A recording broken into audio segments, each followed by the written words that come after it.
Hi friends, welcome to my YouTube channel. Hope you all are doing good. In today's video, we are going to discuss about the structural health monitoring. But before starting the video, if you like this video, please let me know by doing a like, share and subscribe to my channel. That would greatly boost up my energy. Thank you guys.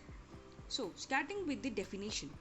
The structural health monitoring is a system with the ability to detect and interpret adverse changes in a structure in order to improve reliability and reduce life cycle cost. That is, firstly we will identify the defect by assessing the structure. Okay, we will assess the structure and we'll do the monitoring if any changes are identified. Third one, we will control the changes we have identified. That is, we will treat the changes. If any cracks are found, we will treat the cracks.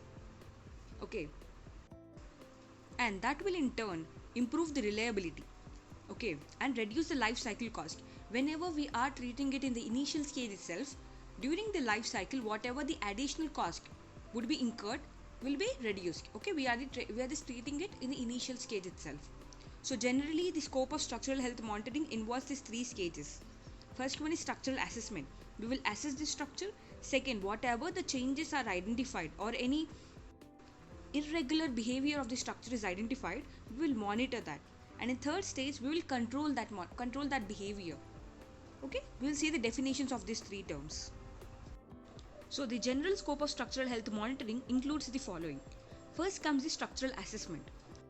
Assessment is for the actual condition and load capacity. So that is the first objective of structural health monitoring. That is, we will just be giving the structure the actual conditions, whatever the on-site conditions are there, we will be giving that to the structure, and we will assess the load bearing capacity of the structure.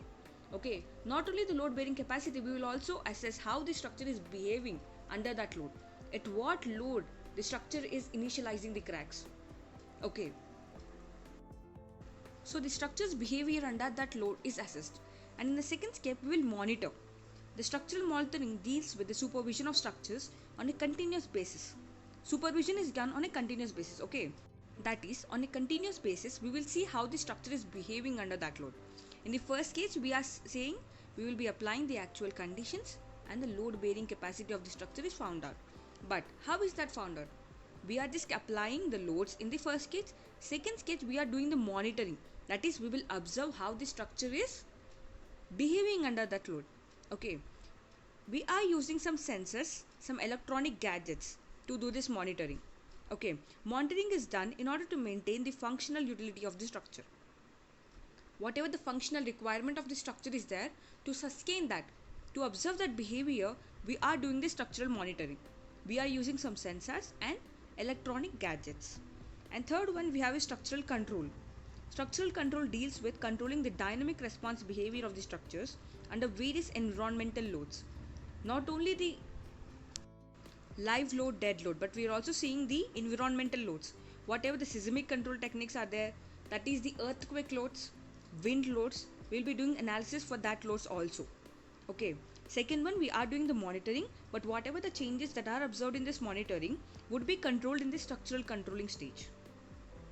That is it for this introduction part of structural health monitoring, guys. We will dig into other topics of this SHM in our upcoming videos. If you like this video, please like, share and comment to the channel, and don't forget to subscribe to my channel.